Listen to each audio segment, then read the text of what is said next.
Hello, my name is Shalabieh, and today I'll be telling you one of my favorite stories. It's called The Smart Woman, and it comes from Syria. I hope you enjoy it.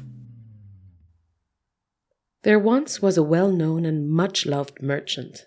This merchant was a savvy and smart businessman, and his family lived a wonderful and happy life. His wife Zakia was always by his side, helping him in raising their 2 boys. But then one day, the merchant became terribly ill, and no one knew what ailed him or how to heal him. He grew sicker and sicker, and it was clear to all that he was not going to make it. He decided to put his affairs in order, as he didn't want anyone interfering with his family or taking over the business once he was gone. He asked Zakia to mind the business and the inheritance until his boys were old enough to take over, and then he made arrangements to transfer all his businesses, properties, and money into his wife's name. A short time after this, he died.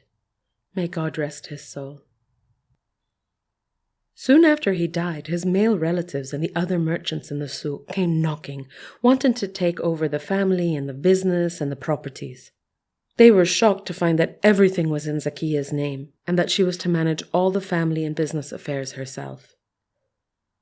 As for Zakia, well, she found herself in charge of her family in a large business that had many stores, but she was up for it. She worked hard and diligently, and the business grew successfully under her guidance and management. But her success became a source of irritation for the other merchants, especially those from her husband's family. How could their cousin's business be run by this woman, and successfully at that? They were all furious, and they were all in agreement. The souk was no place for a woman. They went to the judge to complain. Some raised petitions of property ownership and inheritance, while others claimed that they were partners in the business, and they raised every kind of objection they could. The judge asked them, "Does she own the properties and the business? Has she wronged any of you? Has she cheated? Has she? Every question the judge asked was answered, and he found no wrongdoing on Zakia's part. The judge dismissed the men's claims, but one of them shouted out, "She has no right to be in the souk with us! She's a woman!" The judge looked this man in the eye and declared, "She is the rightful owner of the business and has every right to do as she pleases with her property and trade." And he kicked them all out of the court.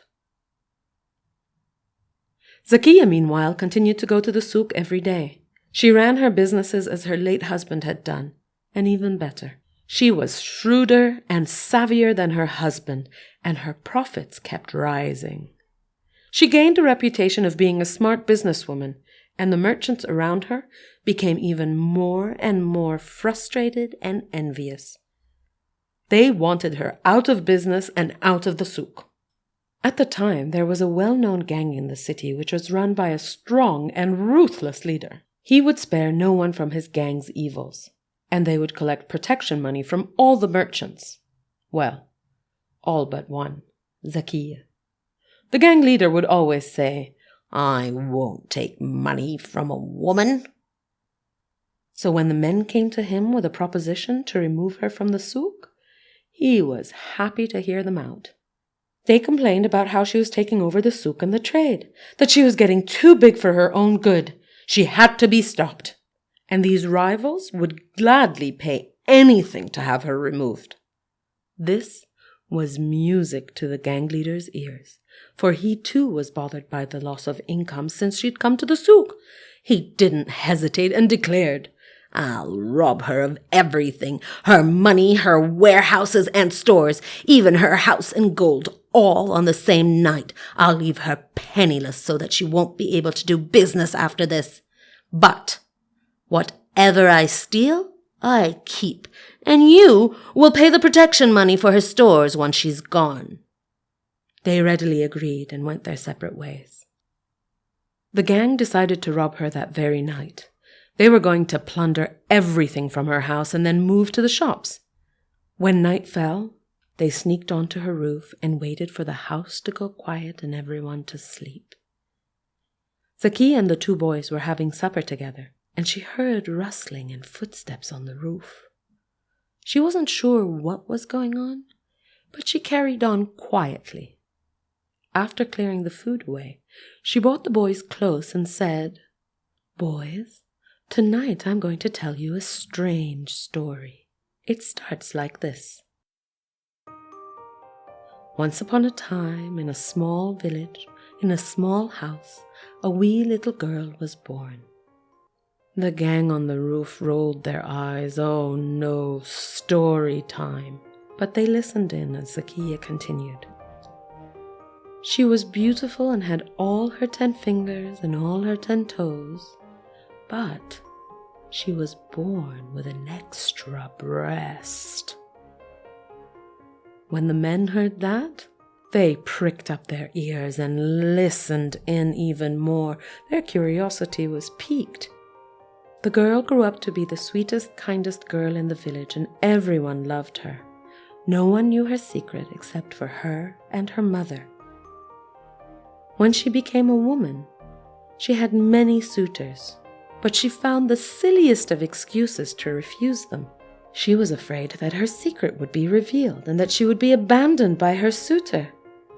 Until one day, she met a young man who came to ask for her hand in marriage. She was ready to say no, but a shyness came over her and she felt all fuzzy and confused. She didn't rebuke him, and he kept coming back. They would sit together for hours getting to know one another, and the two fell in love. They told each other everything. Well, nearly everything. Then, when he did propose again, she agreed. And she decided she'd tell him about her extra breast on their wedding night. They had a lovely wedding. It was a fine celebration, with lots of dancing, singing, delicious foods, and of course, a lot of zagharid, ululating, at which point Zakia began to ululate, as if in the story.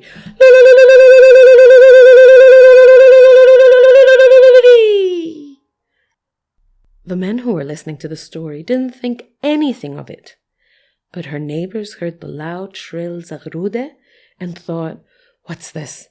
Could something be happening next door?" So they went to their windows to listen carefully. And so Zakia continued telling the story. The two had a happy day, but the young woman was also worried about what was going to happen later that night. Then, when they were finally alone on their wedding night, she said, "My darling, I must tell you. I've kept a secret from you. I didn't want to tell you before because I was afraid that you would leave me. But now we're married and I don't want us to keep secrets from one another." The groom gazed at his bride with loving eyes and said, "My love, I would never leave you, no matter what this secret of yours is." Hesitantly, she explained, "I was born different to others. I was born with an extra breast. I wanted to tell you from the start, but I kept falling deeper and deeper in love with you, and I became so afraid of losing you. I love you so much, my darling," he interrupted her and said, "My darling, I love you too.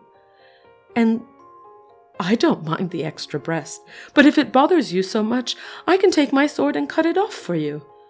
She had been wanting to get rid of that breast since she could remember, and so without much thought she said, Yes, please do." They fetched the sword, and he raised it up and sliced off the breast, and the bride started to scream in pain. At this point, Zakia also screamed in pain, acting out the role of the bride. She kept screaming and acting, exaggerating the pain, making her boys laugh. And making the men laugh too. They had to stifle their laughs as they were enjoying the story and the acting. But they didn't want her to hear them. The neighbors, on the other hand, came running upon hearing the screams.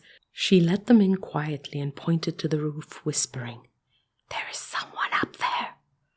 And sure enough, the neighbors caught the thieves. The gang was taken before the judge, who couldn't stop laughing when he heard what had happened. He was so impressed by the woman who'd been able to catch the gang. The gang, who had scared the biggest merchants in the souk and terrorized the city, was caught by Zakia.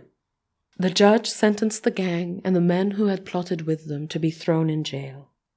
As for Zakia, well, she was left alone to run her business and to look after her boys. And she became known throughout the lands and throughout the souks as the smart woman whose wit can land you in trouble.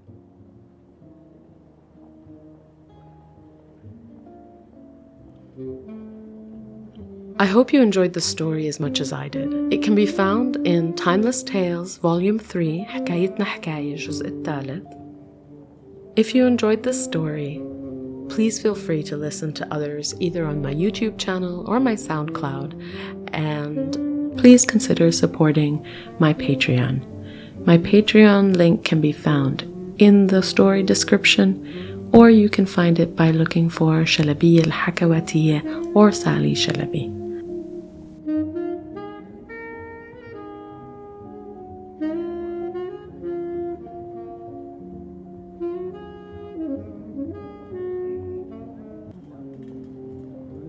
Thank you for listening, and until next time, may your life be filled with wonderful stories.